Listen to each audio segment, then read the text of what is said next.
on. Oh, we put the top on. And then I'm sure you wouldn't know how to get it back in there. Yeah. The party's still going. Good morning, everybody. Good morning. Happy November 1st. To believe. Everybody got through the ball game last night.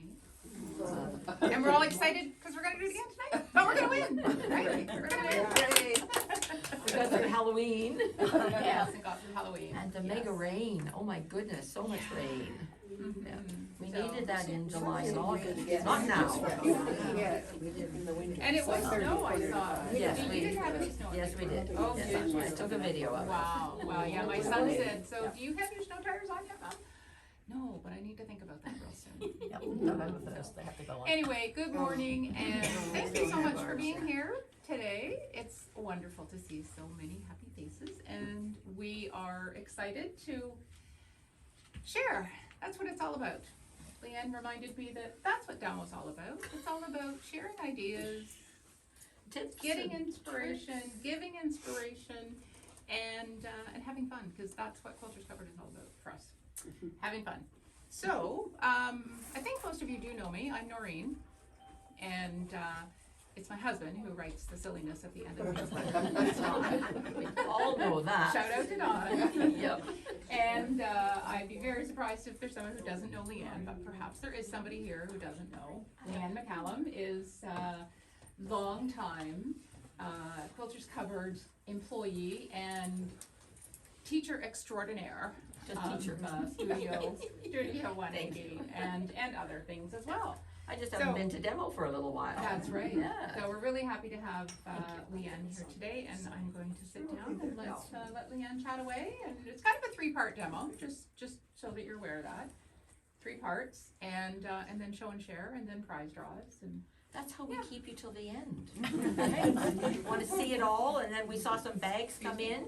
Do not let us forget the show and share at the end, that's right. because we're bad for that sometimes. But no, we've got. I know, there's several bags that came in. It's very exciting to see. I'm taking notes. Oh, it's a quiz. It's a good thing. I'm taking notes of ideas. So thank you for coming, in spite of the fact that she told you in the last newsletter there would be me. I'm shocking to see people here. About this time of year, I start to think about, different kinds of quick gift ideas, not just gifts, but also quick things that I can make for myself that represent the season and stuff that I'm going to use over and over. And an apron came to mind because we have this fabulous pattern called the Easy Peasy Apron. Have gifted it to lots of people, have used it at home because I'm a very messy baker. When it happens, it's because I'm in a rush, I've committed to something, and the flour is flying and all that good stuff. So we have a pattern, like I said, called the Easy Peasy Apron, and I know several of you have made them. It was something that came into the store long time ago, and I thought it was time to bring it out again, revisit it in some new and different fabrics, and just tell everybody who maybe hasn't seen how quick and easy peasy it is. It can be done. So this was a fabric that was on the shelf and caught my eye, of course. Shocking, right? Look at the color. How could it not be one that I would want to make? So the idea is that it is multi-versatile for It's tied up or Now, see, if that was around my neck, I'd be strangling There's a little myself. pin on Is there a your pin? left side at the top Yeah? where your neck comes, the hanger. Oh, So you got it. cool, there You we don't want to go. stab you or anything. Excellent, thank you. That's a demo point for sure. It is. Watch out for those pins. No, I mean, you're gonna point out something there, you just wait and see. So the cool thing is that it is multi-sizable, interchangeable, because you get to shorten and lengthen the ties depending on the person you're giving it to, where you like to wear your apron. Do you want it up high so that you catch all of the drips? It has a really nice long tie so that you've got lots to tie in the back. If you're really slim, like my girls are, you can tie it in the front. And I really like the weight of the pockets on the bottom because it helps the apron to hang nicely. I find sometimes if the aprons don't have pockets at the bottom, that they don't hang as nicely. So you get to customize those for how many you would like, and wait till you stay till the end because we have another little add-on kind of thing to really customize it for somebody. But super quick and easy to make. I am constantly hot, and so I don't want mine to be lined, but you can line them if you want and put another layer of fabric behind. I just said, is that all you wear? No, it's not that kind of show. She'd probably be happy though if that's all she had.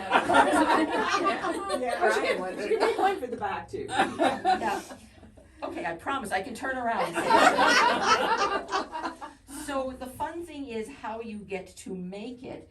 It only requires 0.8 of a meter of the fabric that is the body of your fabric, of your apron, and 0.5 meter of the fabric that is going to become both your tie and your pocket.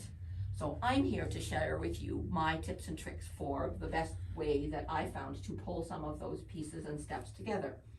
So we will have a pattern available for people at the end of the show. It's a free with purchase pattern, or if you're not picking up anything today, you can still scoop the pattern for a low price, low today, $2.99. The idea is that from the main body of what's going to be the main body of your apron, the piece of fabric that you're looking for is going to be, hang on, I had all kinds of little pieces so that you could see the steps along the way.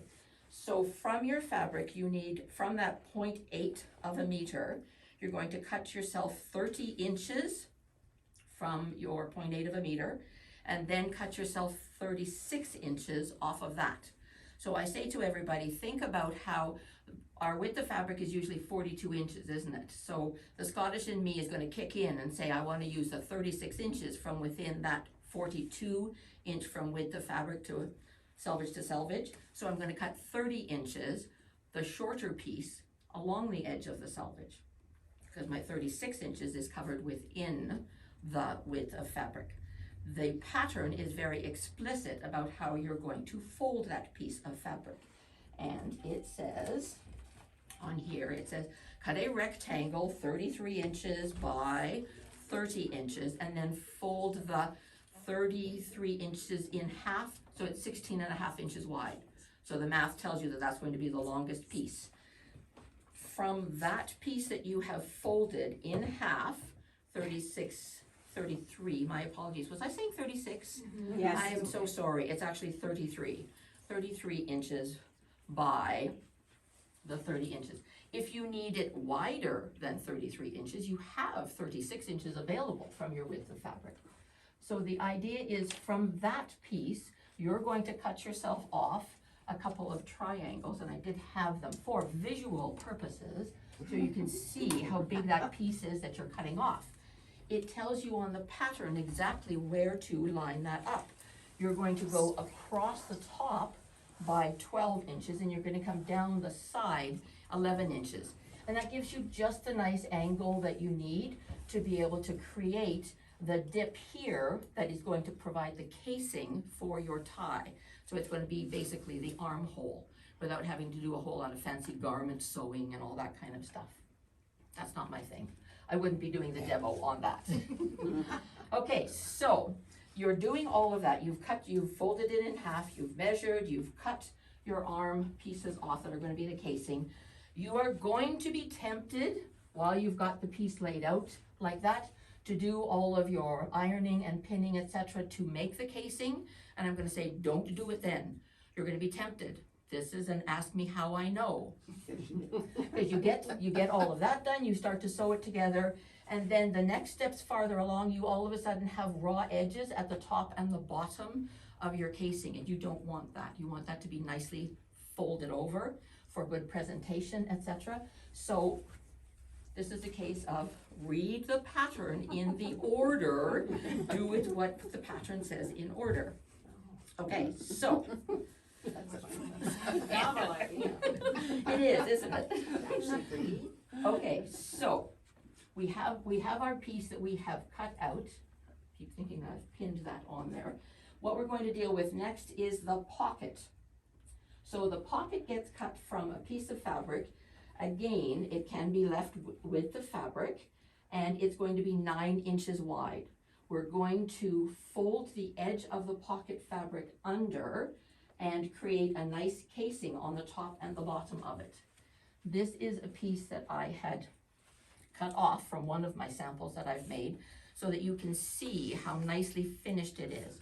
When you want to press the edge under by 1/4 inch, that's what it tells us in the pattern.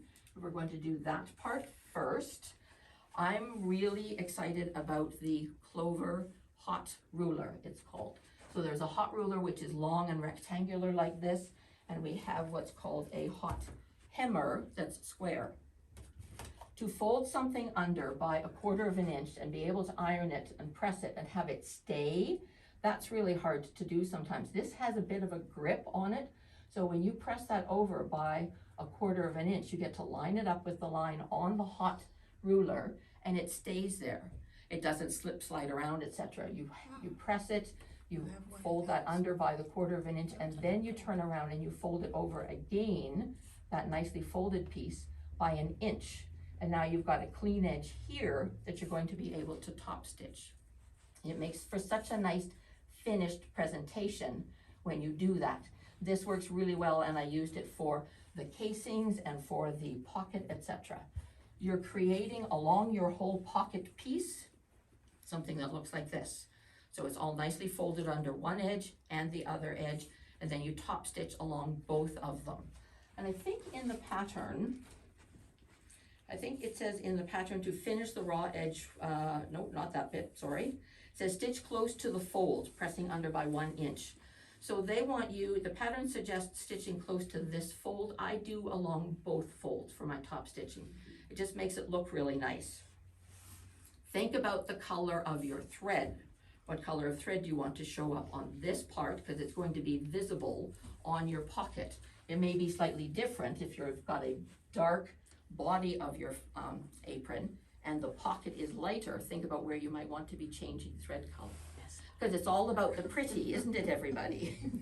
We want to make them all pretty. So you've done that with your long piece of your apron pocket. And then what we're going to do, it feels a little weird to start with, but we're going to trust in the pattern, right? We're going to say somebody knows what they're doing. And what you do next is you take the apron pocket that you've made and you lay it on right side of your pocket fabric onto the wrong side of your apron. And then you're going to stitch along there. And it seems weird, it seems kind of backwards. You're going to put the right side of your pocket onto the wrong side of your apron, because then you're going to come along and you're going to flip it around to the front and sew it onto, or press it rather, and then you're going to have the right side of your pocket on the same side as your apron front is. This is a time where you want to make sure you get a really good crisp fold when you are pressing it in. And one of the best ways to do that is to press your seam open. If you press your seam open here at this point, you can get a really nice, it opens it right up to the stitching line, etc. One of the best things I like to do when I'm pressing seams open is use my strip stick.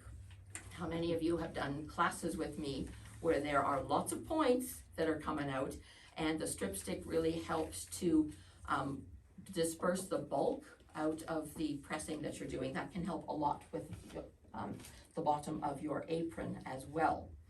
So you have pressed your seam over or open, whichever you would like that to be.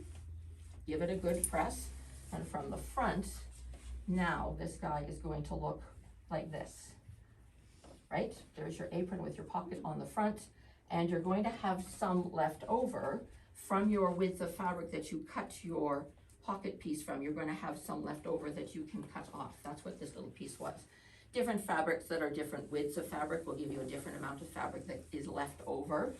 but that's okay. It's all nicely prepared to be used in another spot on the apron if you like.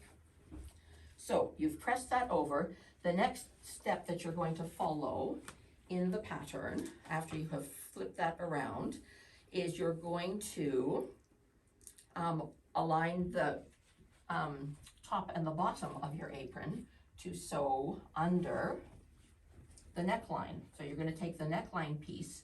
Because we haven't done the fold over on the sides to create the casing yet, you're going to fold over the neck doing the same thing with your hammer. You're going to take the neckline and press it under by the same 1/4 inch. And then you're also going to press that over under again, so 1/4 inch first, and then another 1/2 inch on top of that. And it gives you a nice clean finish on the top of your apron neckline. Now, that when we look at these guys here, you can see how I have done that with the neckline, pressed it over by 1/4 inch, and sorry, I said 1/2 inch, you actually press it on over again by a whole inch. That is not part of the casing, and I warn everybody about that because I was trying with the first one that I was making to stuff the tie through the casing and then through the piece on the neckline. And that's when I realized, don't do the side casings first, because it leaves this open at the top and you think the tie is then supposed to get through the neckline as well. I'm thinking, this is really awkward. This is not working well. What am I doing wrong? So all of these kinds of things are what I like to share in classes and when I'm chatting with people. Absolutely, ask me how I know things that don't work, because I've tried them myself. So make sure that you press the neckline first, and then we're going to sew up the sides of the apron. So we're going to do this, where we're doing the same kind of thing with our little hammer. We're going to press under by 1/4 inch, and this is where you press under by 1/2 inch. So that you get a nice, again, rolled finished edge, etc. And it gives it a bit of weight to the bottom by having the pocket down there, and you can see where we're going to start the casing up there. But there's one more thing we're going to do with the pockets next. So after we have pressed everything over and the pocket is on the front, we're going to then, where was that pin? So many pins, I'm losing the ones that are holding it up. Because the next thing that you want to do is actually create the pockets of your apron. So once you've got the sides sewn up nice and clean, then you can divide the pocket that's left in there into the kind of spaces of the pockets that you want them to be. You can divide it evenly. You can tuck these a bit more around the side and have a bigger pocket on the front. You could do 3, you could do 4, whatever works best for you, what you would like it to look like. Couple of things I want to share with you that I like to do when I'm doing something like this is it recommends that you backstitch top and bottom, because it helps to hold it steadier when you're putting things in the pocket so you don't rip it away, etc. But backstitching usually leads us to think that we can just clip the threads right there. But how many times do you end up with a little piece that sticks up? There's just a little wee piece when you clip the threads there. Doesn't matter what you do, how close you get, it starts to stick the extra little piece up, usually the length of a stitch or 2, etc. So like when I am quilting and finishing my quilting, I will leave a tail long enough to be able to weave it in. And it may seem kind of fiddly, but it creates such a nice clean look by having that thread disappear into the back or along the seam, wherever you want to pull it. Burying your threads, even in something like this, makes for a really nice, clean kind of finish. So my best tip when I'm doing something like that is the self-threading needles. How many of us have self-threading needles that we like to use? If you have ever struggled with a piece of a tail that's this long that you know you're supposed to bury into a quilt, and you've got a regular needle. See, we chuckle because we've all been there, right? We've tried to do that. You've got this little wee short piece, and you can barely get it into the eye of the needle, and now you can't get the needle itself into the fabric that you're supposed to be burying. So with a needle like this, you actually push the needle through the fabric first. You haven't dealt with the thread yet, but you weave the needle into the fabric where you want your threads to be buried. And you only need to leave the top of the needle sticking out because you're able to just slide the threads, snap it right into the little break in the casing that they've left there. So the self-threading allows you to put the needle in first, then add the thread, and then pull it through, even if it's a little wee short piece. I'm gonna pass this around so you guys can take a quick peek at them. If you've never seen them, I use them all the time. They are so handy for different kinds of things. And like I said, it makes for a nice, clean finish on this. So I buried my threads every place where I had a stop and start at the end of something. On the casings, on the pockets, all that kind of stuff. Okay, so now we have the sides also sewn over, and we've got the pockets sewn on, etc. Now we get to make the casing. Now we're finally at that part. So we are going to, oh, you know what? Let's talk about the tie as well. When we cut the pieces for the pocket, this fabric for the pocket came from the 1/2 meter of fabric that was required to do both the pocket and the tie. So this piece was cut at 9 inches, and then the other part of it was cut from the remaining 3 inches. And I did have a little piece here. Where did it go? Over.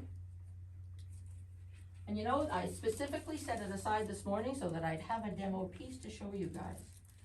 Where? What color is it? Oh, I don't even remember. Oh, here it is, this little guy. Duh, it's so small I forgot.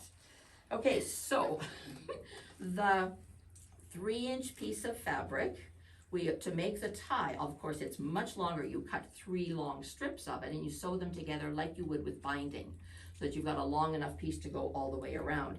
And then you're gonna take that piece and fold it in towards the center, so that you've got a piece that now is 1.5 inches wide, and then sew or press that piece together. And you can again use the hot ruler for that to get, or you can just from the pressing this little guy in half, then press the remaining sides in towards the center, press that together, give it a really good flatten, because you want this to stay nice and flat and crisp.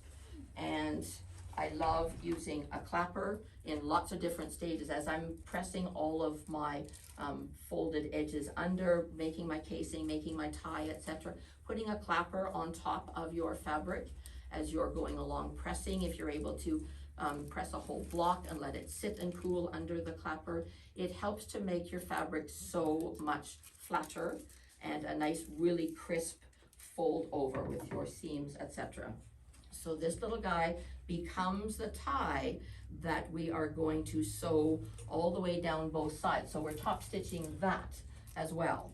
So this is 3 pieces, 3 widths of fabric. That's what the tie is in all of these.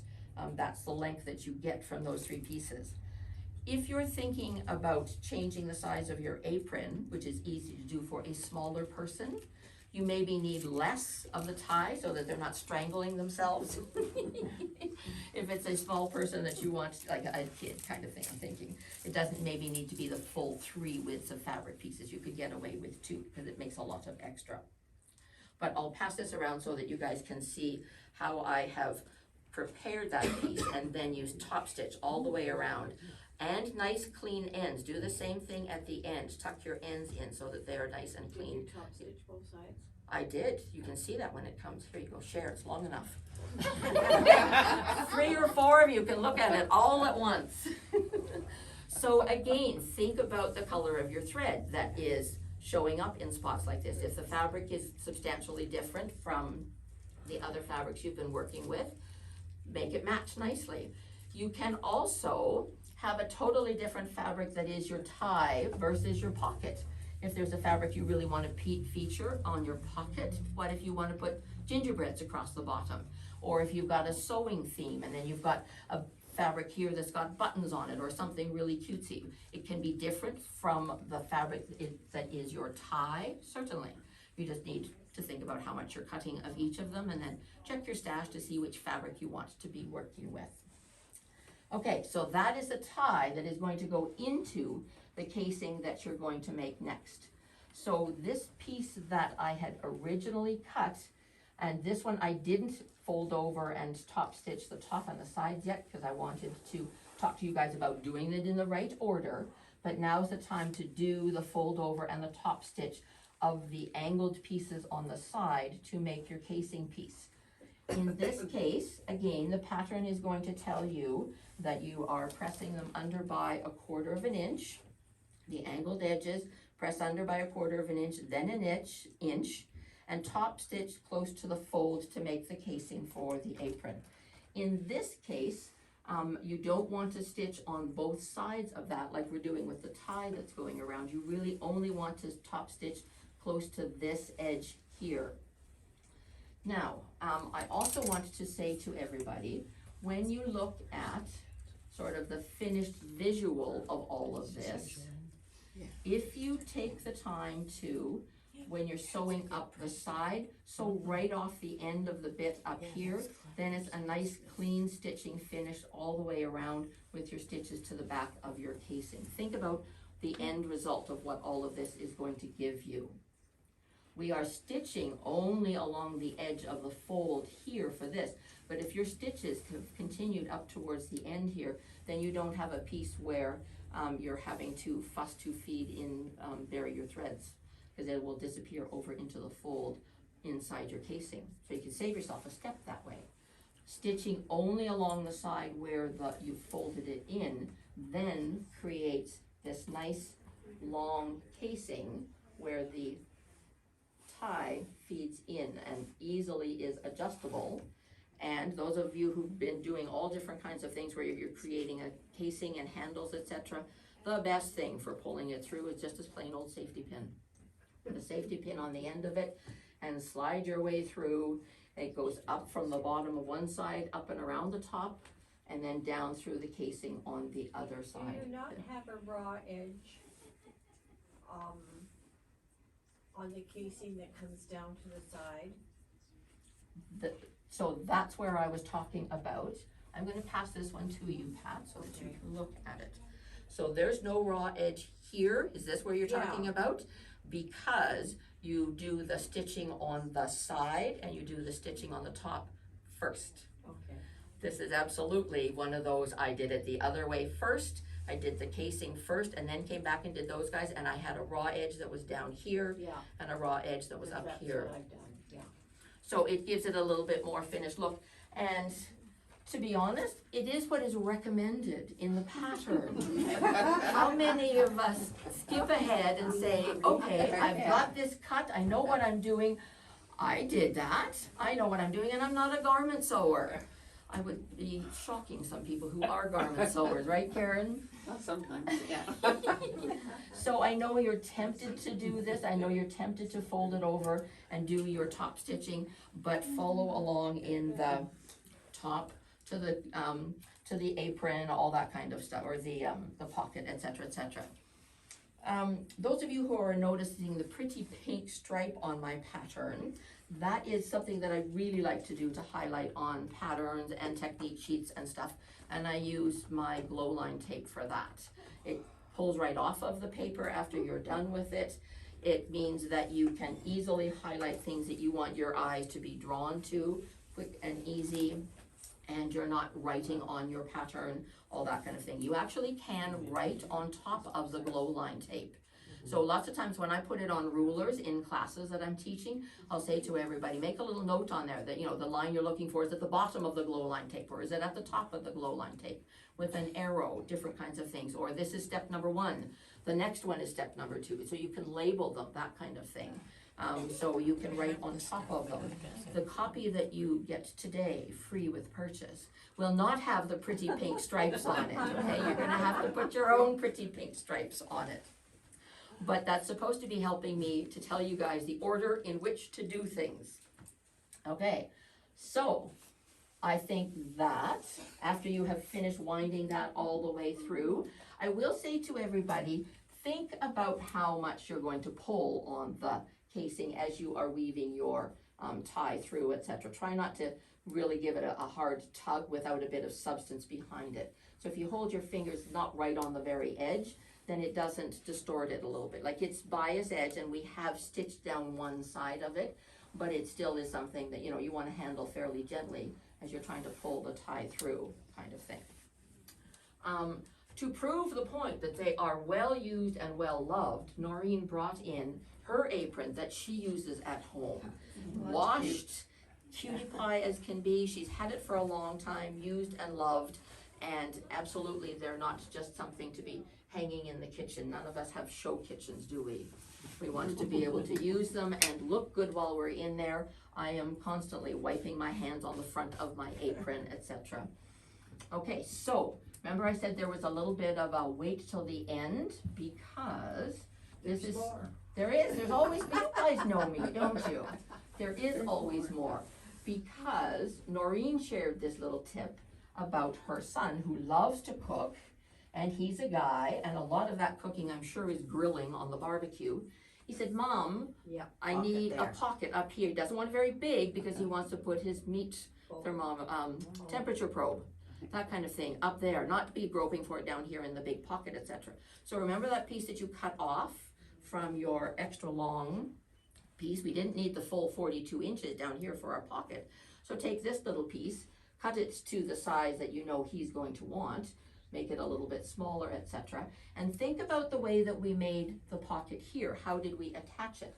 We attached it by putting it upside down and then flipping it up, didn't we? So that's going to give you a nice clean edge there if you do that. So along the raw edge of the bottom first, flip it up, and then do a top stitch all the way around the side, the bottom, the other side, and you've already got that nice clean edge at the top. And you can position that exactly where the person wants, make it be the size that they want. If somebody uses their cell phone a lot to be a timer, you could maybe make it big enough to hold a cell phone so it's sitting right there, easy peasy to grab. Lots of different kinds of things. My sister puts her glasses in her. Or you can put your glasses in if they need to go on, off to see the pattern, the recipe. Why do I call a recipe a pattern? Live to think about patterns all the time. So just an extra to use a piece that you already had, and that's one of the reasons I like to say leave this finished. You never know what you might want to use it for, because you could hack this piece off at the 33 inches that you've cut the width of your fabric here to start with, but you wouldn't have done this work ahead of time, and it's so much easier when it's already one big long piece. And then I'm sure you can find a use for that. So if you don't want to put a pocket on, but you do have the leftover piece of this, and you have the leftover piece from cutting your 33 inches, think about, and I haven't had time to make something, but you certainly could. So this was what I cut off of from the teal apron that's making its rounds somewhere. So this is what was cut off from what I didn't need past the 33 inches and the edge of the width of fabric, and this was what was cut off from my pocket, but would make a really cute little hot pad. Put some Insel Bright or something in it. You've got two small pieces there that you could turn around and make into something, right? Napkin holder. Napkin holder, there we go, perfect. We have a pattern for that too somewhere. Did a demo of that a very long time ago. So utilize, they're big enough that you can do something with them if you want to. If I'd had another week, I could have done something and shown you. Just ran out of that extra business.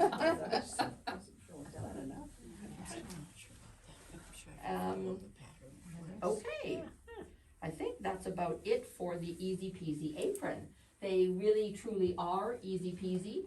This stuff, this is really nice. I'm gonna pass this around to everybody as well, because the fabric grips onto here. It doesn't stick, it's not like an adhesive, but it will grip and hold so that you can press your piece all the way along. It works really well for that.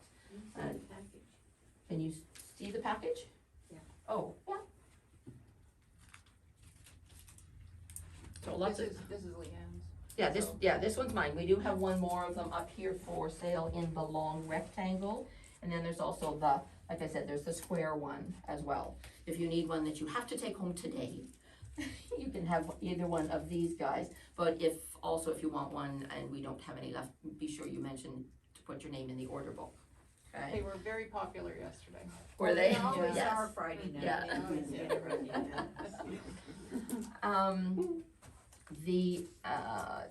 Yes, I think that was it for the this particular apron.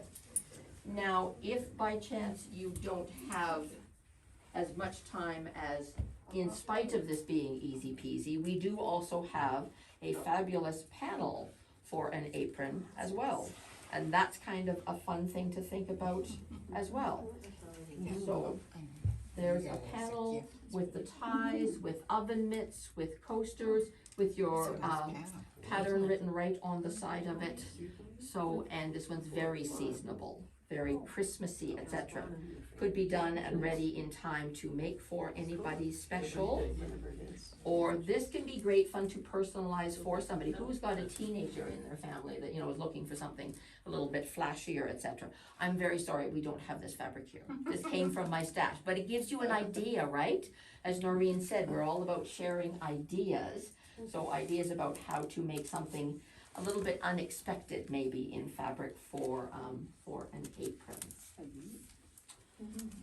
One more thing, I'm sorry, I forgot to think about this. So where's the apron, my teal colored sample? Just because this is a look at, oh, thank you, madam. Thank you. If you have a directional fabric, how many people thought about that when they looked at my sample? Nobody thought about the directional fabric? This is something that you want to think about because that needs to be part of your plan right at the beginning, doesn't it? Okay, so, Decorations are hanging upside down, yeah. yeah, that you don't want to discover that when it's all put together. Okay, so when you look at the apron, the way it's going to sit on a person, Absolutely. then look at how it runs on the bolt of fabric. When I was talking about the sizes of what you're cutting, you are cutting a piece here that's 30 inches long, and then you're cutting your 33 inches by here.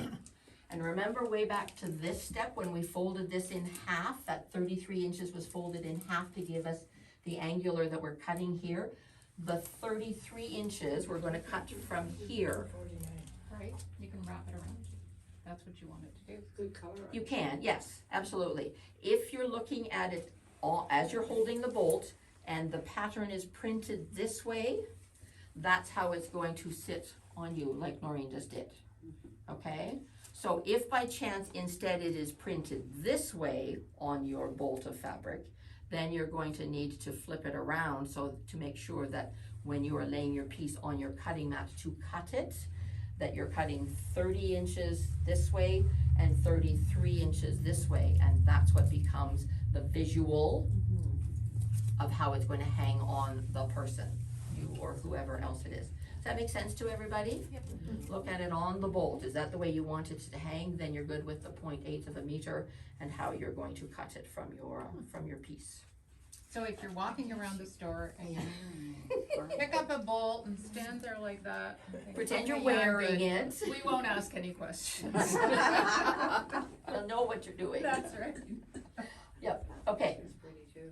So does that mean that if you have the direction not going the right way on the bolt, that you need more than the 0.8? So to get 33 inches going the other way is a snippet more, like a 0.85 or a 0.9. It's only a couple of inches.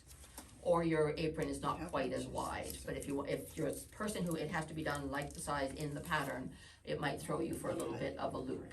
Just give yourself a couple of extra inches beyond that. The more important thing is that you cut it correctly, right? Yes, yeah, you need to have it Probably not available gonna to, be- yeah, You could probably get away with the same amount of fabric, but Mhm. it's when you get it up to the point of cutting it. of cutting, yes. Definitely, thank you. I just saw these here, since you mentioned the apron. Because you can have a coordinated set. We do have little panels of, the placemats in sets of 2. Yes, placemats and coasters on that, with the same lovely poinsettia prints. Okay, so, like I said, I am not going to do all the talking because there was something that Lorraine wanted to work with me for a demo. So you get to listen to us share something different again.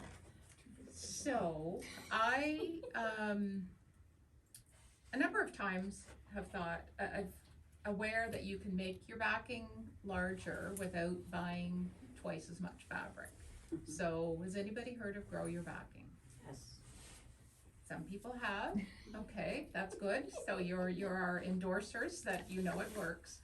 So I had a couple quilts that I had already made, and I had the backing for them. And I came in and I said, Lan, I know there's a way to do this. Can you show me how?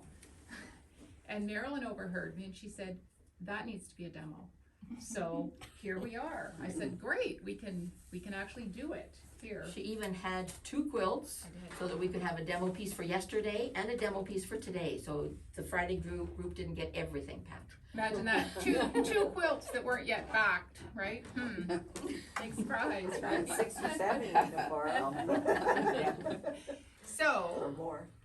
this is an old quilt, very old. You might remember the fabric. This is one of the first samples I Sample. made for the store, remember that. actually. So, I happen to love fall fabric, so that's the quilt, and it is wider than the width of fabric. Like I did yesterday, I'm now gonna let Leanne do the talking, because you can explain this much, much better than I can. So if you know you don't want or need to buy 2 pieces that will give you the width that you need, because you're gonna have a whole lot of leftover fabric. See how one width of fabric is not big enough, especially if you're sending it out to somebody, because now you need 4 inches on this side. Here's the quilt over here, and we're short on this side, but that's not very much. So if you have to buy 2 pieces that are long enough to do this for you, have a whole lot of extra leftover fabric. So if there's a way that we can shift a piece of fabric from a big long rectangle like this and make it wider, that's the whole idea behind the Grow Your Backing, is we're going to buy a piece that's substantially longer than the quilt, and then we're going to cut it on the diagonal. Gasp.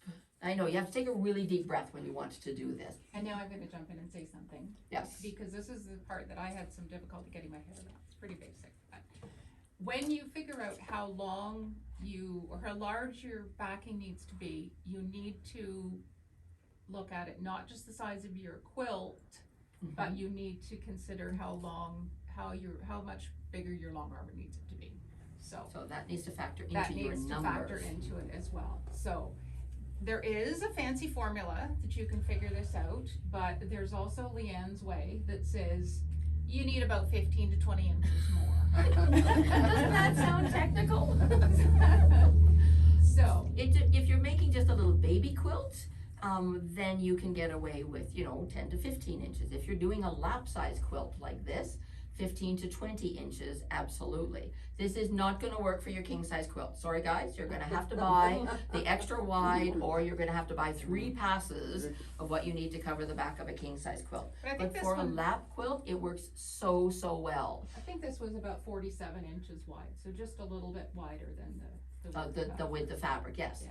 So when you add the 4 inches all the way around for your long armor, etc., taking the measurement of the length of the quilt, plus the extra that you know you need your backing to be, then buy a piece that long plus another 15 to 20 inches. Okay. And then what you do is you get a friend or somebody at home to help you. Can we flip it over? Because you have to fold that really long piece that you've got in half. And it's a strange, wonky triangle, isn't it? It's not an angle that you're going to run all the way down the end, because it'll change depending on the size of the piece. You actually have to figure out, I like to draw a line that goes from this corner down to that corner, or you can, with a friend, figure out exactly where that halfway is, lay it down on the floor. You should have seen Noreen and I in here on Thursday, on our hands and knees on the floor out there, laying down her piece of fabric, so that we could then do the magic trick of sewing batting seam tape onto it. Pinning, batting seam tape that's going to get ironed onto it. That is going to stabilize that bias When you cut it, if you haven't stabilized it somehow, it stretches like crazy. I bet. So this is a piece that's about 2 meters long. Yep. And so that's a long pass from this corner to that opposite corner. And if you were to just cut it, you'll probably see some demos online or something like that where they do, they just cut it. It's extremely stretchy. The bias makes it very, very stretchy. So pressing some batting seam tape, which is sticky on one side and not the other, and it does come in black if you have a dark batting or a very dark backing that you want to use, or if it's all that you have at home, it's gonna get buried by the batting on one side as well. But it's sticky on one side, it's an interfacing type of product that stays in your quilt. You're not just putting it on to begin with and then pulling it back off again. You're going to leave it in there, and it's not so thick that it's going to create a lot of bulk in the back of your quilt. And we often think of it as using it just for batting, but it stabilizes the fabric. The fabric as well, yes. So we found the fold, we then pinned down one side. Envision that we're pinning it halfway along the side here, up to the fold, so that when we open it up, now it's stabilized enough for you to be able to press it with your iron. It is 1.5 inches wide. It also comes, right, 1.5 inches. I think so. Yeah, not 2 inches, it's 1.5 inches. The other one that's 1 inch wide is not quite big enough for this. It does come in a skinnier width as well.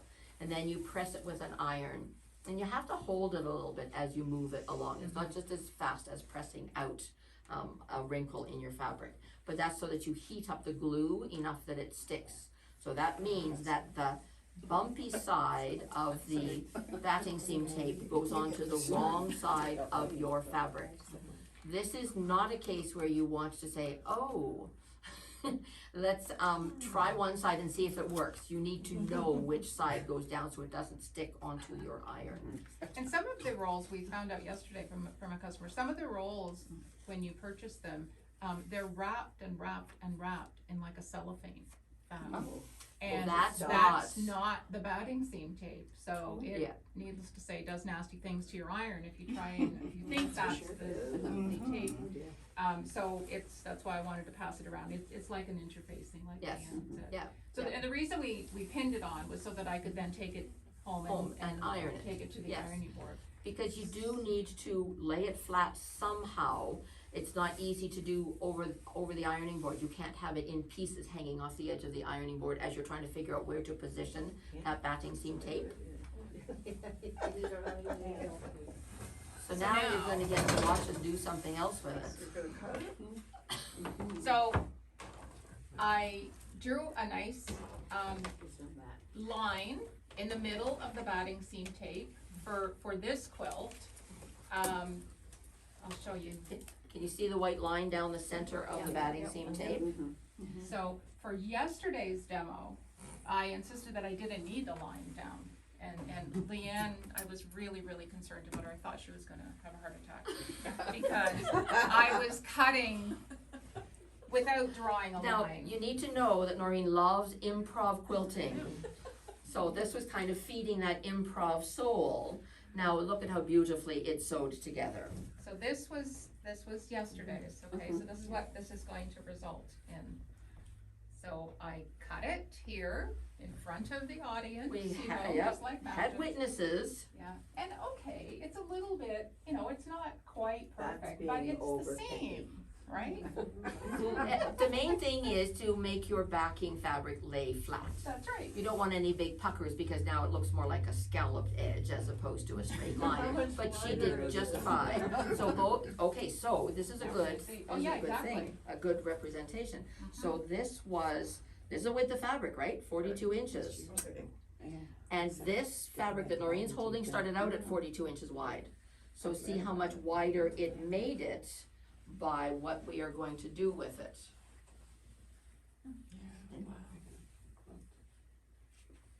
So Really there's, what you're doing is just shifting the diagonal cut down. So, and come around that, this way. this started with the same 2 meters. And you're just This shifting one it started up. with 2 meters as well. So it makes it wider and you don't need it, but that's why we buy the extra length down here, so that when we shift it, it's going to do that for us. That's considerable. It is. Yeah. It's saved having to buy another piece of fabric, 42 inches by 58 inches or whatever the length was that was needed, when you only needed 10 inches of it. And if I had a little bit more than 2 meters, it would have made it even wider. Wider, yes. When I opened it. Oh, that's very clever. Okay, so this one's done. You call this what? Did you call Grow this? your backing, Grow your backing. yeah, cause you're making it wider. Mm-hmm. You're going to grow it to the So size yeah. that you need. This is, you know, I have fun doing this part, because I get to use scissors. And mention that we are now carrying these awesome scissors from LDH. You may have heard of them, you may have seen them around. Canadian company, they ship to us from Toronto, so they're very close.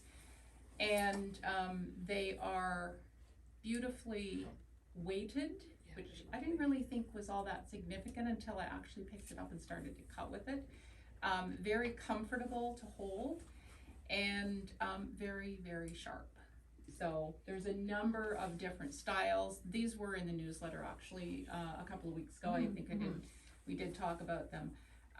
But this is the set that we have here. This is actually Tammy's, but we have these for sale. Pinking shears and the clippers.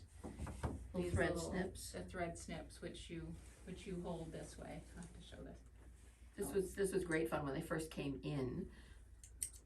Everyone was doing I it the like other way. Dan doing this. It's like Pac-Man. So, but you hold the little hole goes in your middle finger so that it's On the bottom, it doesn't go up in the not- thumb. Yeah. doesn't work this way. Yeah. So Much like that. easier on your hands doing that. And there's also little pink snippers that you'll see at the cache that we have out there for demo if you wanna try them and see how sharp they are. We all picked them up and said, wow, Yeah. those are really, really nice. So the little pink ones you can pick up individually. We have beautiful sets of these.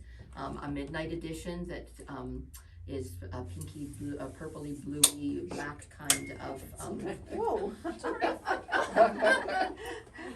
Yeah. so Whoops. they do cut beautifully, and there are real left-handed Yes. scissors. Yeah, that, I've Yeah. never seen that. So I'm gonna cut this now, and I'll do a much neater job because I have a line drawn on. And having that batting seam tape on it makes all the difference in the ease of cutting, and that so that it doesn't stretch afterwards.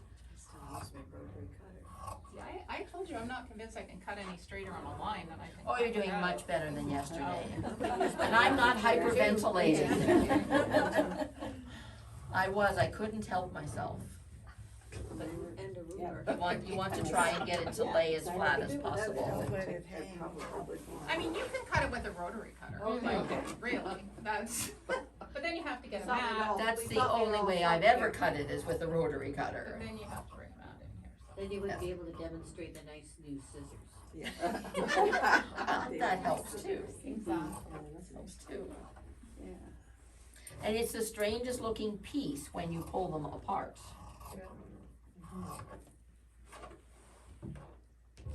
So that piece that was long and gangly.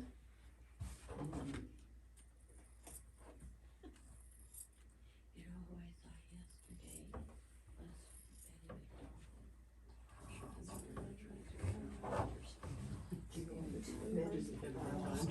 was Yeah, so you're gonna pull it and I'm gonna reset it.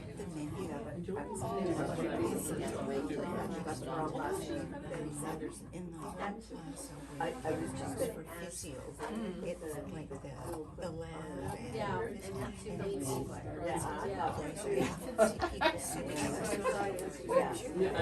Okay, so we now have two very strange pieces that look like this. We could try it.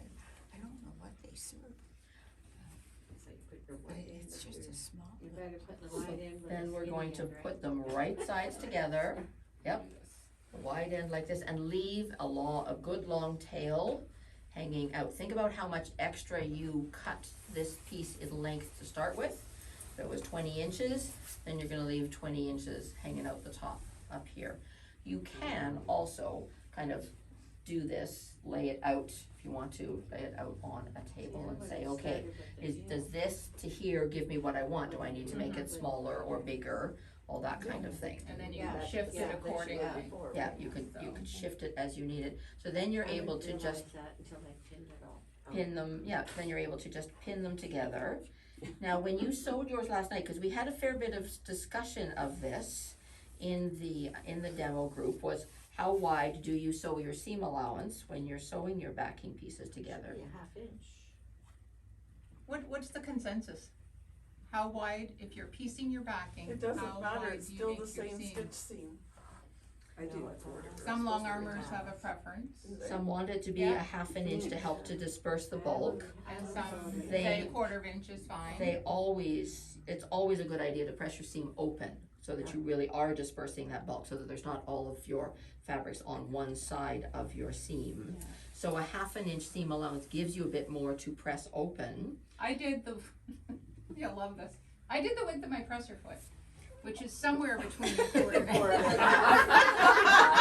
And we're all quilting, everybody. I really can do precise quilting if I choose. We know she can, she creates beautiful things. But you know, but when it matters, right? And for this, it didn't. Doesn't matter. I Yeah. knew it was going to be Creates straight an inch. because I was going by the about width half of inch. my the width of my Yeah. presser foot. So, Did The you press, other- did you press your seam open? I do that sometimes. and I pressed the seam open. Yes. The other thing, I know I'm not on camera when I stepped off there. So, excuse me, Leanne, for stepping in front of you. No, that's But the okay. other thing about having the diagonal piecing in the backing is that when your long armor is quilting it and they're rolling it on the frame, Mhm. it's not rolling on top of itself. Yeah. So that it is easier apparently at that stage. Yeah, it doesn't So have as as much to- bulk all in one spot. Mhm. The other thing I would recommend is shorten up your stitch length.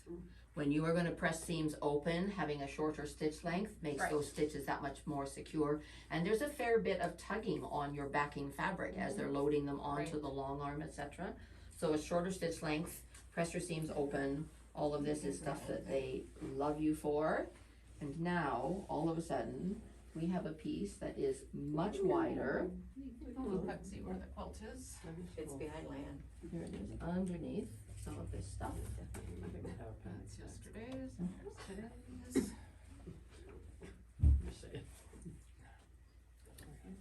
When we get to do the ta-da, or then we look,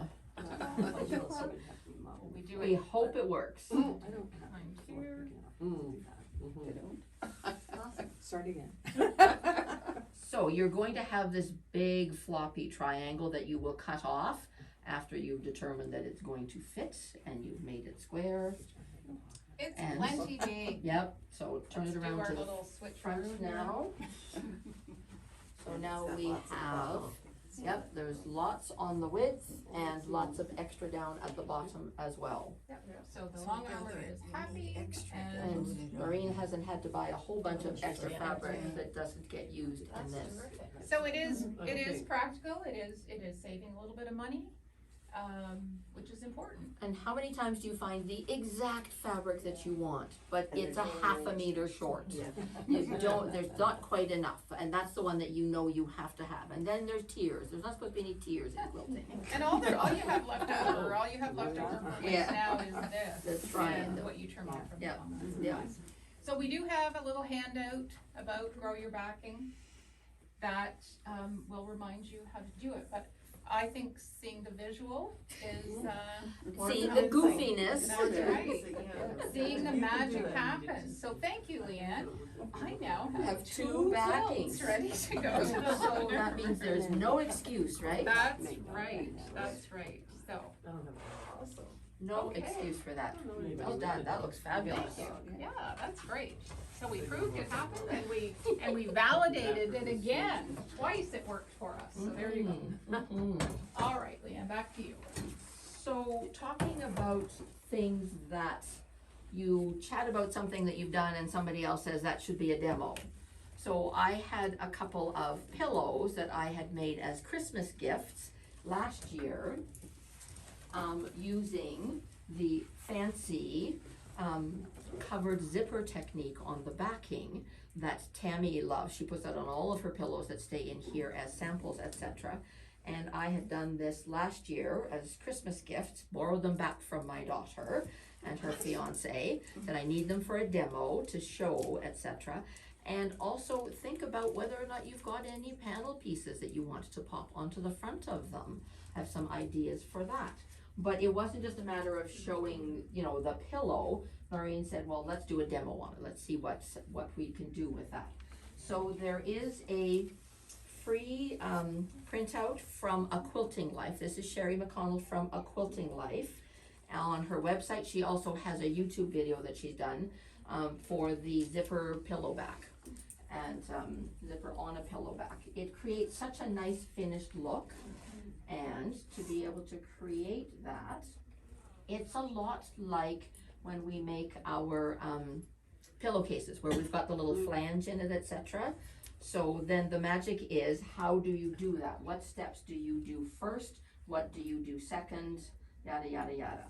So in this case, this is the piece that we've cut for the flange to be. This was my piece of fabric that I cut 2 sections of it, depending on the size of the pillow that you're making. She gives you the sizes to cut for your pillow back. 2 pieces, in this case they were 17.5 by 13.5. I'll be using a 14-inch zipper and a 4-inch piece of fabric that is the flange. So your very first step is that you are going to lay your pillow back piece right side up on the table. You're going to put your flange on top of that you have pressed in half, wrong sides together. So it's a little slimmer, and you're going to line up the raw edges here. Now, I like to actually do a 1/8 inch stay stitch where I'm actually sewing the flange onto my piece here so that it doesn't stretch and distort when I bring the zipper into play. So I don't want that to be a full 1/4 inch. I do that at 1/8 inch. And when you look at this, you'll see a skinny little strip of that first. Then I know those 2 pieces are attached to each other, because you bring a zipper into play and crazy things can then happen. They just stay really nicely if they're already attached. With your zipper foot on your sewing machine, you're then going to lay your zipper right side down on top of your flange and your pillow back piece. So think about getting a zipper that is a little longer than the piece that you need. I know I'm going to be trimming the sides of this so that I'll be able to get it to be just the right size for my pillow piece. So I've got my pillow back, my flange, my zipper, and I'm going to sew a 1/4 inch away. Now, I have done this both with doing my top stitching on top of this right away, as well as waiting to do my top stitching. And it works a little bit better because all of this stays a little bit more off to the side when you're going to be sewing it onto the second piece if you wait to do your top stitching. But that can totally be something that you find out along the way. Think about actually pressing it. So you're going to press all of this away from the edge of your zipper, but then you're going to sew the second side, right sides together with your zipper. And I took off all of my little wonder clips because they work really well. Sometimes it's very hard to get a needle, or not a needle, sorry, a pin right into that. So a wonder clip holding those together with your zipper tape on top of your piece of fabric works really well to stabilize it. And then you're just going to pull those out of the way when you get down there when you're sewing. So lining all of those up nicely together. Again, you can open it, take a peek at it. That's what it's supposed to look like. And then you're going to be able to sew that together still with your zipper foot on there, on your sewing machine. It's going to give you a piece that is going to look like this, where you've got your 2 pieces of backing fabric, your flange, and your zipper in between. After I've got both sides of the zipper sewn onto my fabric, then I come back and I do a top stitching along the edge of this here. Give it a really good press away from the zipper and give it a good top stitch on both sides. So I've done a top stitch along here, just underneath the zipper flap, and then this side that actually the zipper flap is going to lay over top of the zipper towards the second piece that you've added. That may make a difference if there's a direction in your fabric that you're putting onto the back of your pillow. Think about which way you want the, whatever the pattern is here, you want the zipper flap to face downwards towards the bottom of the pillow. If you have got something on the front that is directional, if you've got something on the back that is directional, you're going to sew the first piece onto the top of your pillow backing, because that zipper flap is going to then lay over the second piece that was sewn onto your zipper. If you put it on the couch this way, guaranteed people, as they're wiggling around, as they're sitting, leaning on your very good pillow that's only supposed to be there for show and decoration, they're gonna pull this and stretch this, right? You want it to sit on, this is absolutely, and ask me how I know. I say to people, the good pillows are just to look at. Don't ever sleep on them. Don't lean on them. But they play much nicer if they get to sit on the couch this way with the flap facing down, and if you've got directional fabric, you want to keep that in mind. So the first side that you sew the zipper and the flap onto is going to be the top piece.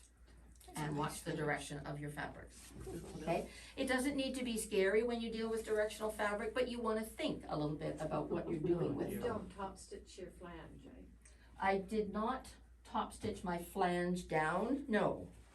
If you do the top stitching here on the edge of your pillow back fabric, it captures the flange and keeps it pressing down. I'm gonna pass this around so you can see I it. meant on but- the front of it. This guy here? Yeah, you don't top stitch that? No, I didn't. You certainly could, Okay, yeah. Then you can't open the zipper. just a question.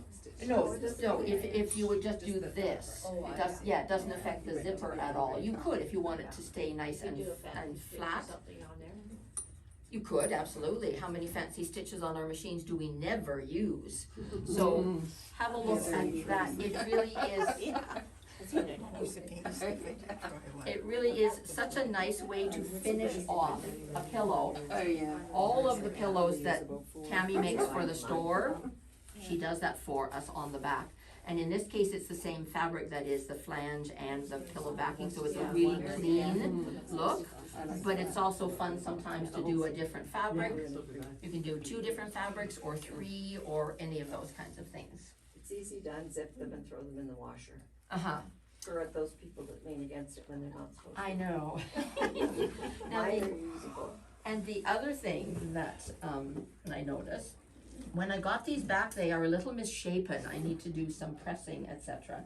But I did, You've been using them. they have, I know, I wasn't there to keep an eye on them. So inside, I just had a couple of decorator pillows that you can pick up sometimes in pairs, inexpensively from Walmart, that kind of thing.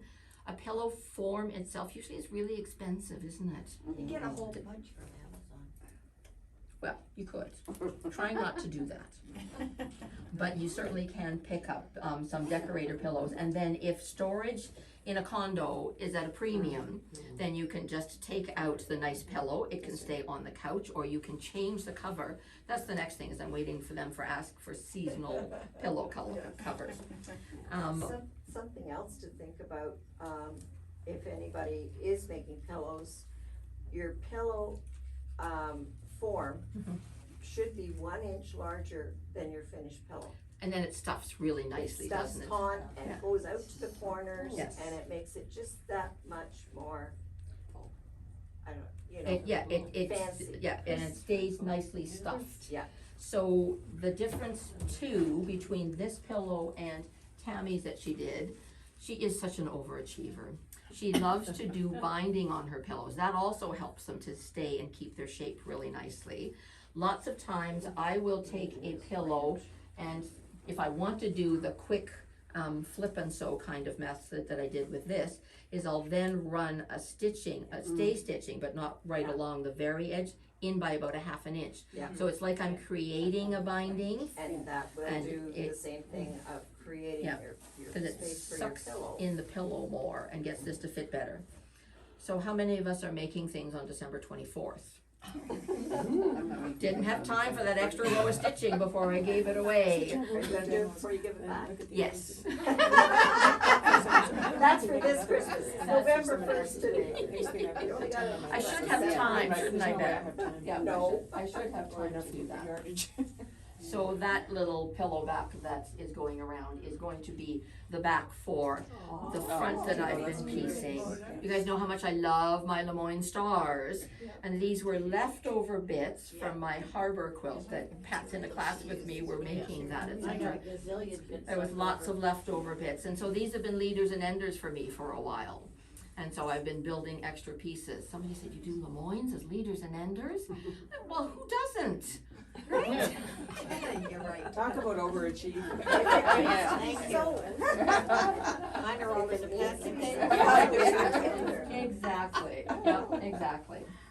Okay, so, thinking about, the zipper panels and looking at the panel that I've used in the front of that, I came in one day, a lot changes in this store in a week. And I come in from teaching one week to the next, and then all of a sudden I spy panels that I hadn't seen before. And how adorable are these guys? So this is from the Hollyville Manor. Hollyville Manor, thank you. It was escaping me there for a moment. Designed by Jan Mott, by the way, anybody who knows Crane Design, Mm-hmm. the wool applique. She designs fabric as well, and I know Bev did the Hollyville Manor wool applique last year maybe. Which was So, beautiful, it was like a sampler of Yeah, that. we just got more of her patterns in for the wool applique as well, so. So this little cute. cutie patootie caught my eye because it was so sweet and it's very seasonal, etc. And I had a week's notice, a week to think about this, and I know that Noreen said there'd be no Studio 180 design related to today's demo.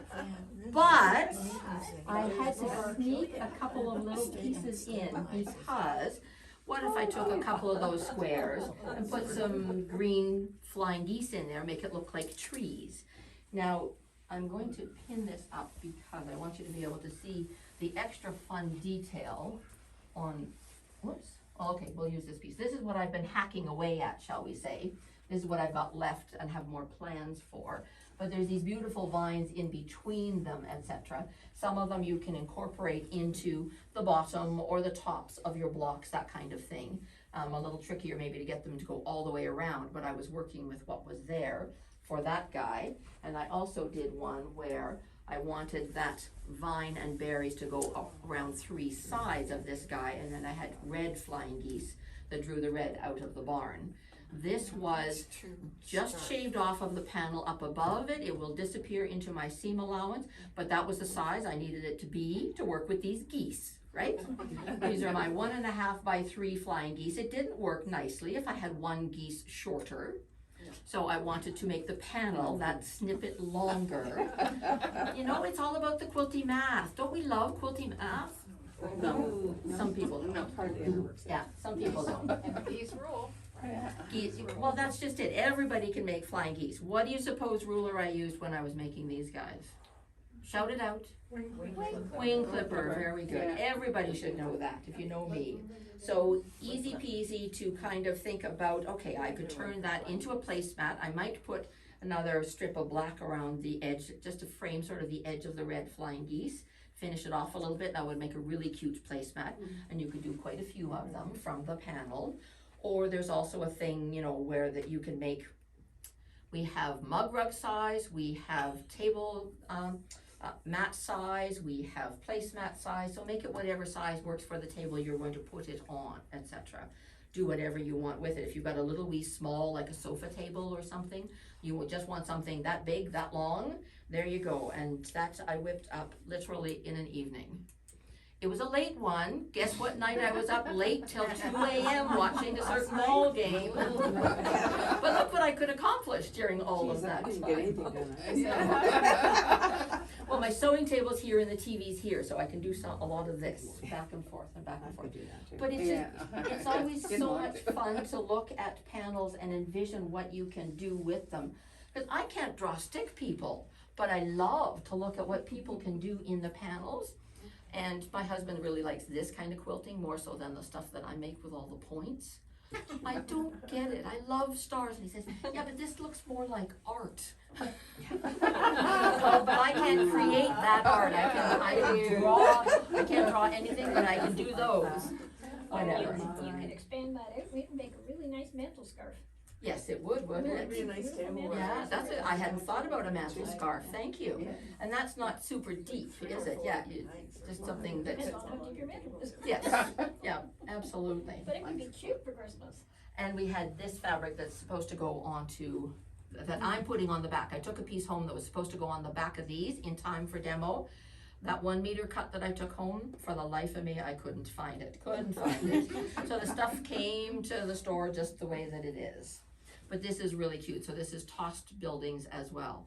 And there's, in case you didn't notice it, there was the barn, and then these two guys that are together are the elementary school and the bookshop. They need to be side by side. You know, get the kids to do more reading.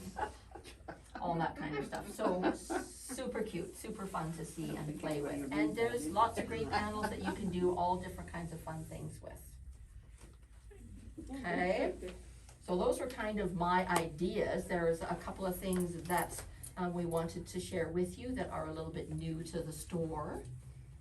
Thank you, Leanne, thank you. That was a lot of talking, guys. Just before we indulge ourselves in show and share, I just wanted to point out a couple of things. With this gorgeous pillow, this was from the Kansas Troubles Blackbird's Nest line, and this was actually a table topper, and Tammy thought it would work much better in a pillow, so that's why she made the pillow out of it. It was very popular, and we now just have in Bluebird's Nests from Kansas Troubles. And we have kits, I think they're made, they were in the works yesterday, so I think they're all done, for the table topper of this pattern in the Bluebird's Nest. Bluebird's Nest, it's so sweet. And we have all the other pre-cuts available as well as the bundles, so that is very, very pretty. Bluebirds, blue jays, I know they're different. It's sort of on our brains, isn't it? Yeah.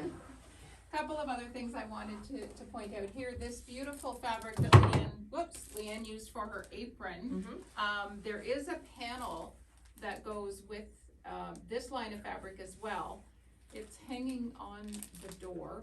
It has 4 large squares with wreaths in it. Thank you, Do you wanna Marilyn. take that down, Marilyn, and I'll hold it up? Can't reach that far. And again, would make beautiful pillows. And we have made kits of these, including the zipper and, including the backing. Yep, So it's all there for you. now you know how to make the zipper enclosure and kits. Each kit has a dark and a light pillow in it. Very nice. And then there is a wall hanging as well in that kit. Thanks, Judy.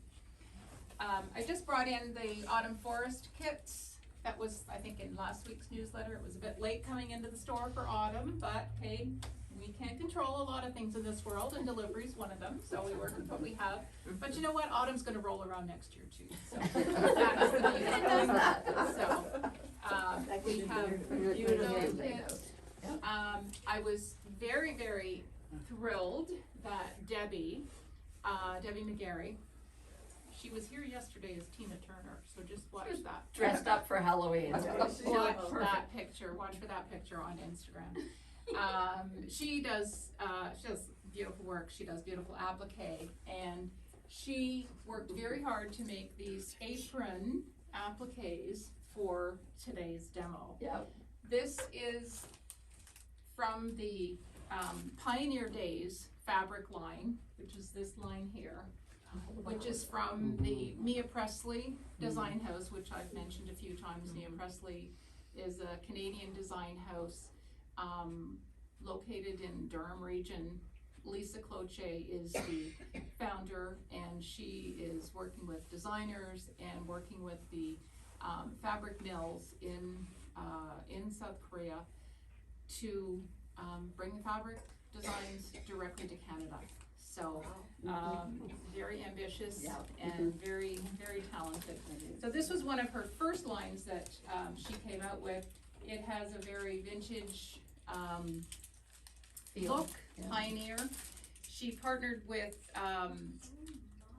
Barb, whose last name I can't pronounce at the moment, from Coach House Designs, to come up with this beautiful pattern called Canadian Farmhouse, and more Canadian than that. And it has these lovely little aprons that are appliqued and a farmhouse in the middle. So that I just wanted to bring your attention to that lovely Canadian line. Yeah, and it's a super cute pattern. Yeah. And that's a good size quilt. It's It not is, just it a is. wall hanging size. It's, Because it's a good size. this is just 3 of the aprons and there's 5 across. So you can see, That's a well, good size pattern. it's a good size, 60 by 69. Yeah. Yeah, so. Super sweet. Couple other things to mention, classes, right? Tammy, we're very happy that Tammy is back in the store and back teaching as well, Tammy Baker. This is the Fleetwood bag, and she did this class last winter, and it's on the schedule again. We have 3 spots still open. The class is a go. November 22nd, Saturday. We often get requests for Saturday classes, and this is on a Saturday. So, 1-day class, but don't wait to sign up because there is some homework that needs to be done before class. So, But then everybody goes home with the bag pretty much done, except for some hand exactly. sewing. And the tips you get from any of Tammy's classes related to the finishing details and all the things to watch out for, etc. we have great discussions here, especially lately, about practical and pretty. It can be both. This is both. This is both. Yeah. For sure. For sure. So that's the class. Tammy is also doing a class it's a series of 3 half-day classes in Tilda's dresses. And the sample is hanging on the back wall. It is a free pattern on Tilda's World website. And you don't have to use Tilda fabric. You can use fabric from your stash. But you will learn a lot if that type of piecing interests you. It is very detailed. There's a lot of planning and organization tips that she will be teaching as well. And you don't have to make a quilt. You can make a pillow or a wall hanging, or whatever you wanted to showcase those little dresses on. And there are 3 different necklines there. It's a bit deceiving. It's a little bit sleeves.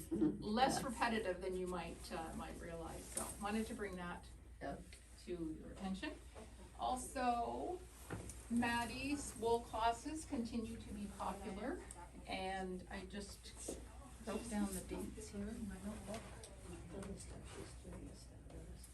She has classes on November 11th and November the 9th in the afternoon. These are bowl fillers for those people that have fancy bowls or not so fancy bowls, whatever, that they want to add decor in. They're very popular right now in the wool applique world. So these are the Christmas ones. Her November class will be focusing on these little guys. And they're just so adorable. Yeah. But if you Yeah. wanted to do some other wool project, she welcomes that as well, because it's the technique really that she's teaching. Not in addition to the wool applique part of it, she also teaches the stitches. Whatever sort of stitches the pattern recommends, or even more likely if there's a stitch that she thinks would look even better. She always than puts the pattern. Maddie twist on things, and it yeah. just ramps up the finished look of it. So these are, this is the class as well. I forgot to mention that we did have a couple of kits pulled together for, the Easy Peasy aprons. Right. If You there was talked about anything that. that you wanted to, the fabric is there already and the pattern's included for you. Cardinals and fabulous sunflowers and poppies. And this one's all baking theme, pink and blue, all there for you. A nice winter, although it looks like winter, but it's not actually. It's a floral, it's a flower. Yeah, yeah, it kinda looks like them. Anyway, so that's all there bundled for you. So the kits are all, including the pattern, they're all at a special price of $19.99. That's that. Oh, yes, that's right. Did any of you go to the Gwillimbury Quilt Guild show yesterday? Yes, you You did. can still go today if you didn't get there yesterday. That's right. It is on from 10 to 4 today. And Leanne's gonna be scooting out of here just as quickly as she can because that's where she is going I'll next. make sure I get there. So it's at the Sharon Hope United Church in Sharon. It's Just, the Leslie Gwillimbury Street. Guild, but just a little bit Gwillimbury north Guild. of Newmarket, so half an hour drive from here. And reports are that it is a wonderful show and very inspirational.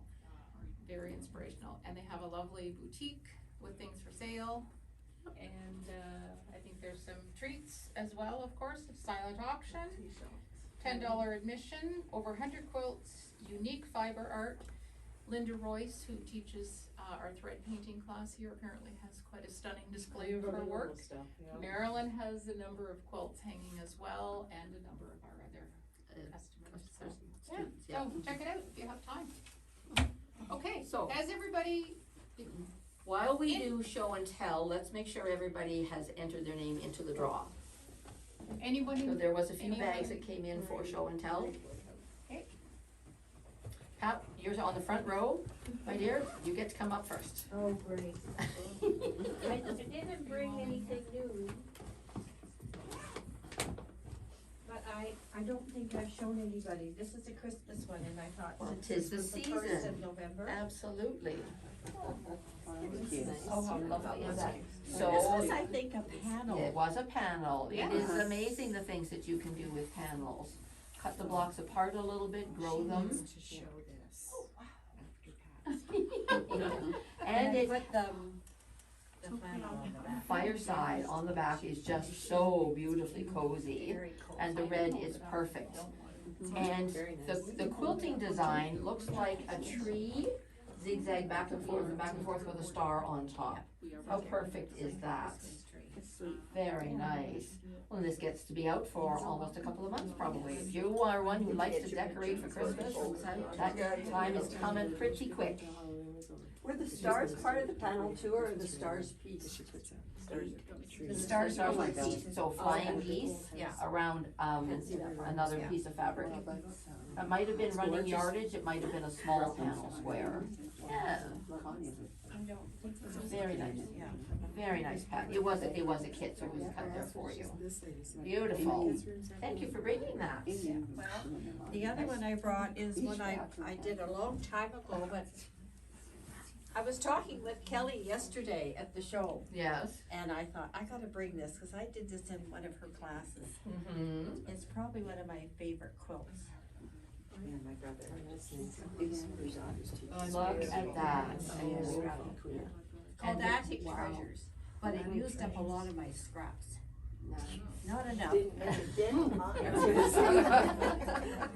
Some beautiful small piecing, and you get to revisit some quilts you've made with all those fabric bits. And it's one of the few that I've done with a black background. Background, I it think sets that it was one off of the reasons I beautifully. liked it. Very nice. Wonderful And I job. like the quilting of this. Yeah, Baptist fan, Baptist Yeah. fan is just so classic. Very nice.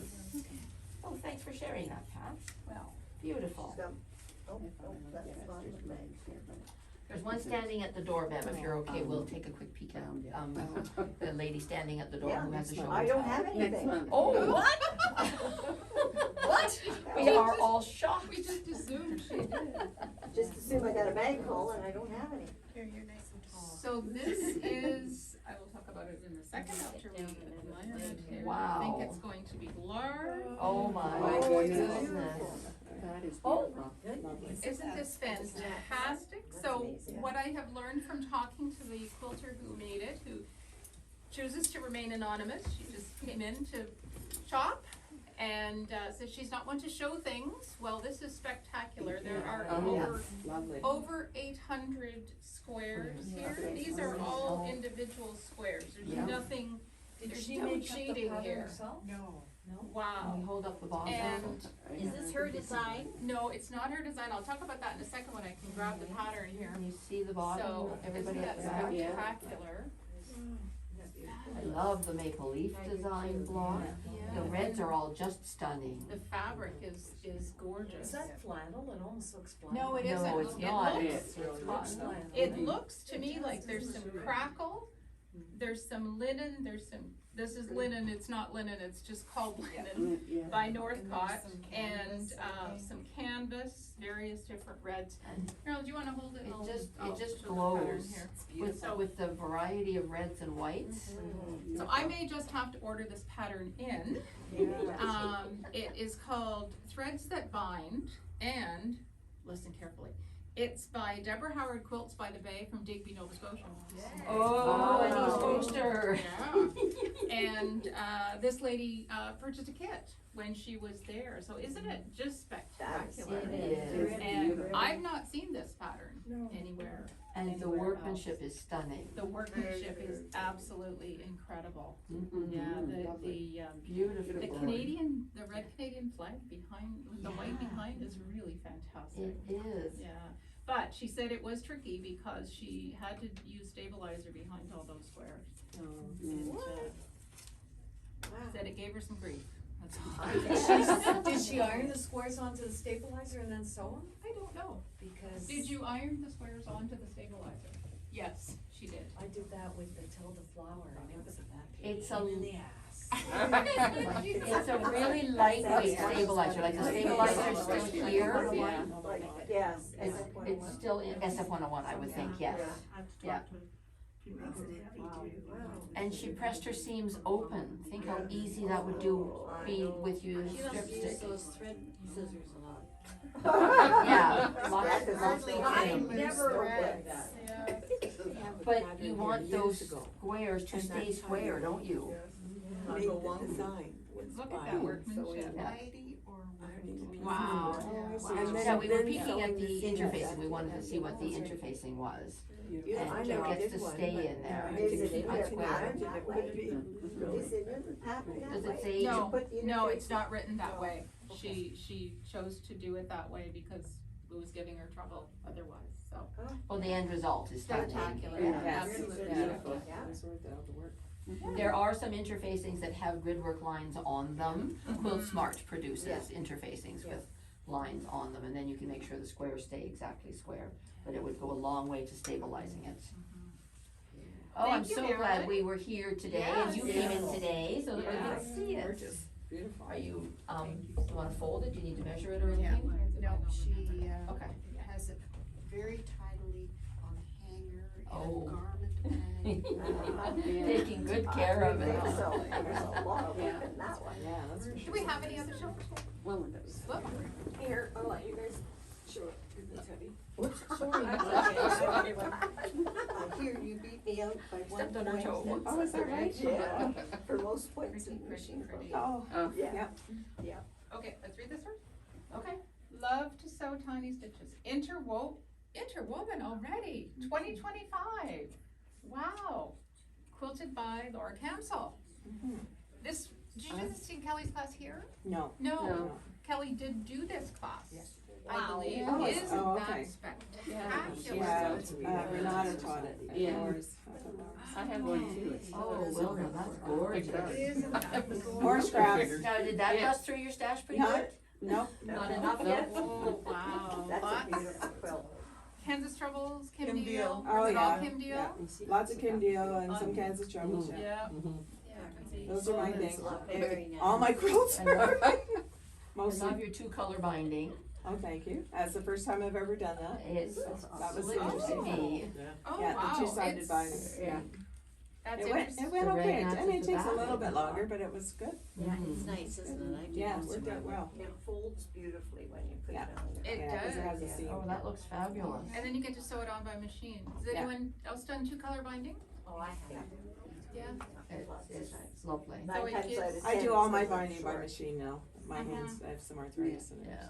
So it's not that difficult. There's another handout option, right? So Yeah. I think we do actually have a handout on it.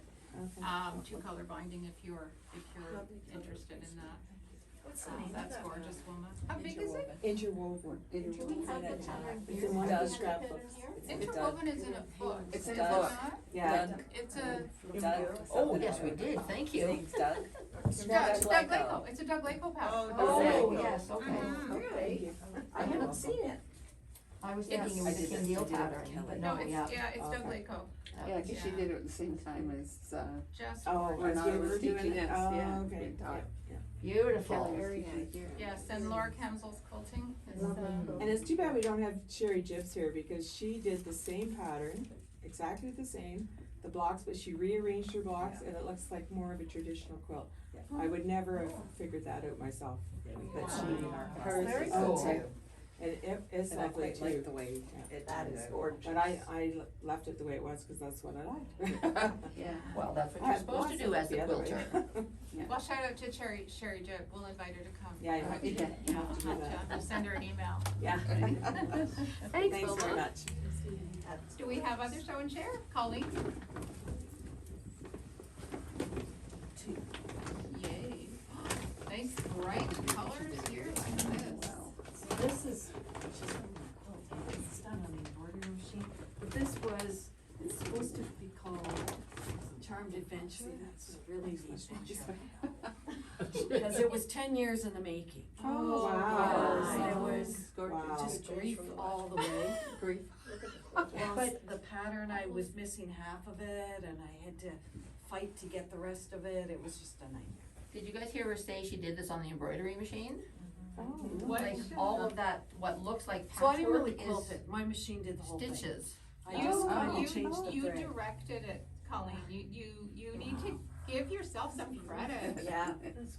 Wow, and you And- persevered. And then you That put the is, squares together in a quilt as you go kind of pattern, right? 'Cause Well, make you were these as supposed to individual because squares. as you did it, the backing went on it, Mhm.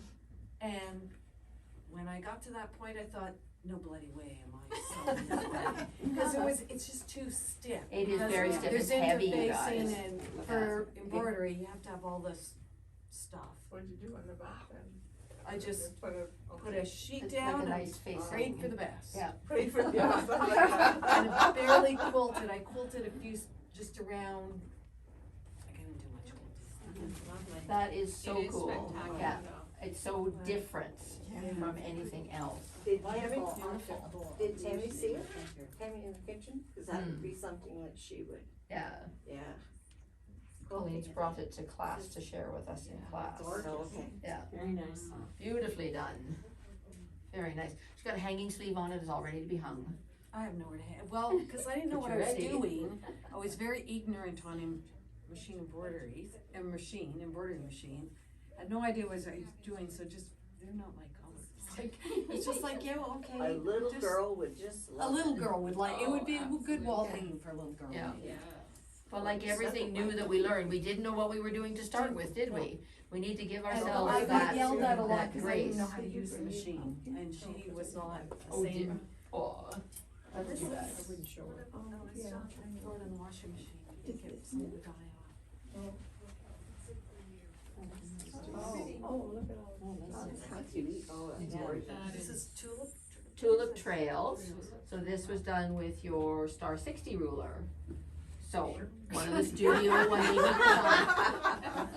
Okay, hopefully I remember. I don't even remember what they're called. I teach the class and they do the work. I'm guessing But- we have the ruler. We have the Right. ruler, it's called the Star 60 ruler, and there are so many different things that you can do with it, but this is really sweet. A 6-pointed star for the 60-degree angles, and then just, 2 different colors within each one of the stars, and then where they connect together, you get that secondary sort of circular kind of look to it. And Colleen does all her own quilting herself at home on her domestic machine.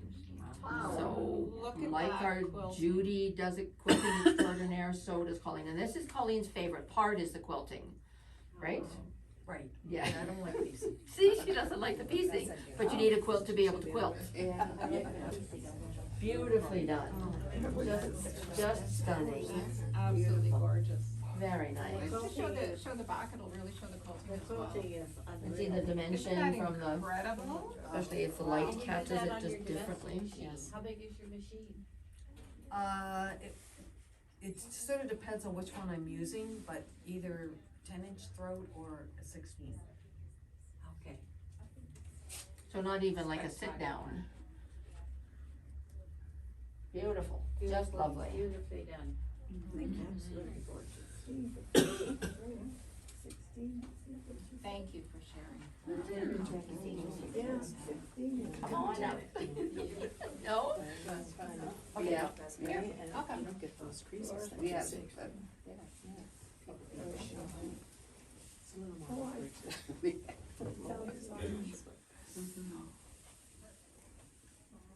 Oh, wow. Look at the, did you quilt this? Yeah, on my domestic machine. Oh Wow. my goodness. One of those. Oh, look at this, guys. Are we ready? Look at that.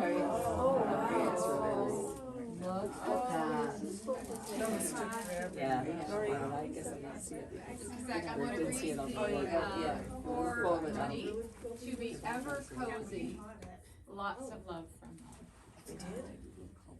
Isn't that spectacular? So did you use rulers for the whole thing? Oh, beautiful job. So tell us, That was called What's the name of the pattern? just hold on, Color my world. Color My World. Color by World. Wilma Yeah, 'cause and, there's CN Tower did as Yeah, well. we both. Yeah, have we it. both made it too. They had a special day where everybody brought theirs, and so everybody could see what everybody. And did you did this, Seattle. I'm sorry, No, no, that's okay, go ahead. Paris, no, it's Toronto. No. so you did it as a class? yes, I did it as a class. I'm making it for my friend's daughter, and she wanted a zipper put in it somewhere. A zipper. Don't ask me why, but anyway, there's a zipper in it, in one of the trees. It's actually stitched together right now because I will pull it out, cause it's not, I need to clean it up. The detail you've gone into, the fancy stitches like around the clock and. Is this where the? It's right across the, It's beautiful. Different. and the binding is, Jenny Dolan's with the flange With in the it. flange, Yeah, and that's that really colorful binding's perfect. Yeah, Yeah. that is beautiful, that's. The Little background stripe. is the absolute perfect. Oh, Shirley, this is stunning. Yeah, I would be Just getting out of it. stunning. And how long was the class? Was it a year long? It was, I think 13 months. Yeah. Wow. Yeah. Where'd you do the class? Bolts and bobs. Bolts and bobs. Spectacular. Rotated a little. There's a little, the fabrics you've got, like the clock face and the Canada flag and what Did you looks like change any of the the buildings in it to make it more Canadian? Eiffel Tower, the CN Tower. There's the CN Tower that Sandy had actually designed, but I didn't use it. Got some brickwork here on the building. Beautiful.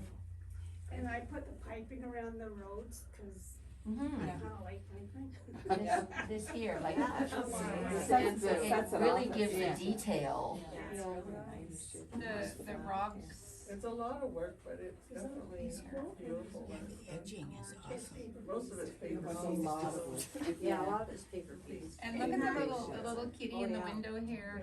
Wow, such an adventure. That crest is, Remember Joanne used to red do Saturday painting, morning so I class? just kind of drew it on piece of stabilizer and I used thread to make the She's crest doing one for of the these. Dalhousie.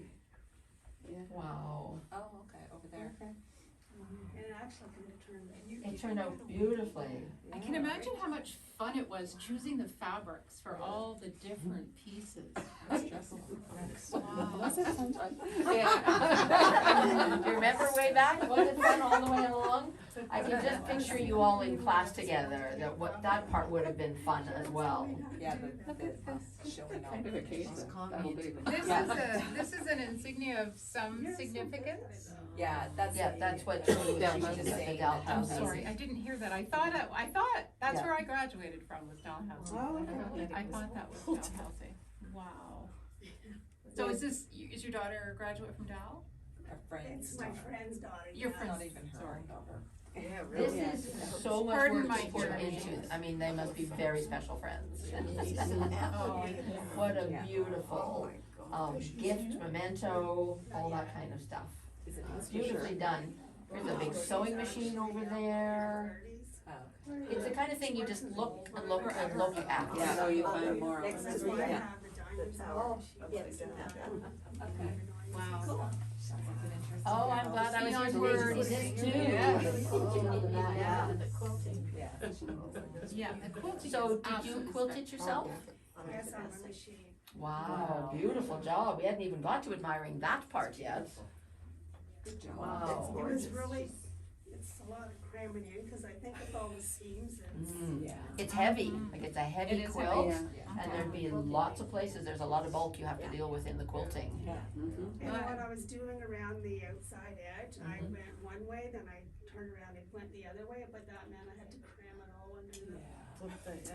And I think it might have helped stop it from leaving, I don't know. Rippling. I sure hope it did.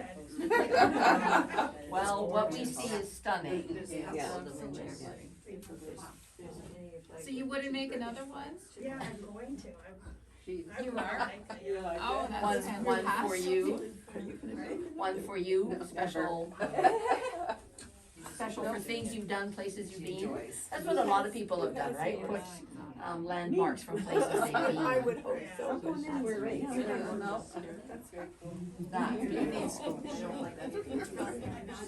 Put something on the counter. No, this is, I would. Show it. That's to be edited out. Oh, Any other no, I'm just show thinking and if it's a gift that somebody doesn't know about. Okay, that's what I was worried about.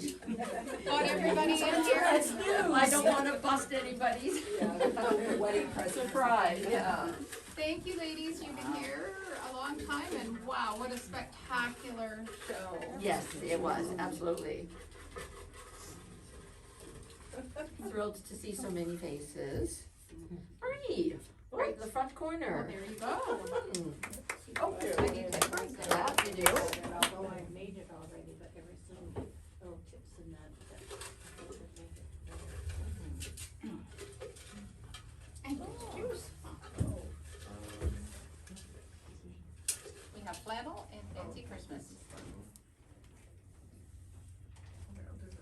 Okay, Thank you. And can you choose, please? Sure.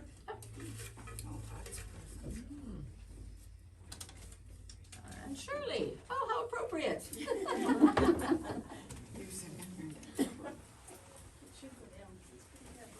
Is the pattern going for the match then? Yes, and we do have the little handouts for the grow your backing up here, guys, if you wanna swing up and pick one up on your way out.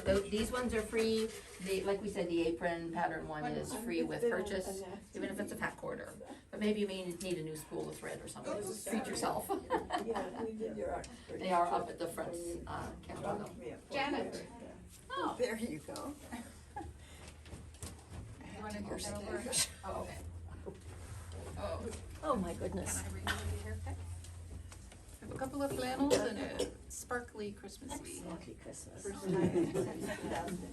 Thanks for coming, everybody. I Oh, did- wait. Well, I did Sorry. have some special little prizes inside for, anyone that was dressed in Halloween costume yesterday. And there wasn't anybody, but Mary is, Mary certainly Mary has her spider today. So, there you go. I have to say, when I looked, I'm like, oh. So, yes, Big round of applause for the show and tell, everybody. Thank you for coming. And we won't be doing this in November, will we?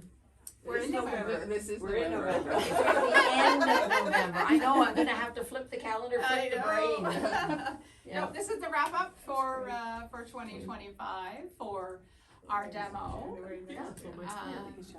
Reindeer games will be on the calendar before we know it. Yeah. We're working, That's what we're we're busy working with. with the elves right now, So, anyway, thank you all ladies very much. Thank you. Have a great rest of the weekend. We have handouts for the Grow Your Backing if anyone is interested.